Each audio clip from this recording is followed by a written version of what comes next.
சிவம் பாகம் 3. சிவபெருமானை எத்தனையோ திருநாமங்களை கொண்டு நாம் அழைத்தாலும் அதிகமாக அவரை குறிப்பிடும் ஒரே சொல் சிவம்.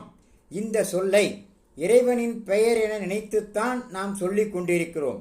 இதனால் எந்த மந்திரத்தை சொன்னால், எப்படி வழிபட்டால் சிவனின் அருளை பெற முடியும் என தேடிக்கொண்டிருக்கிறோம். சிவனுக்குரிய மந்திரங்களிலும் எது அதிக சக்தி வாய்ந்தது, விரைவில் பலன் தரக்கூடியது எது என தேடிக்கொண்டிருக்கிறோம்.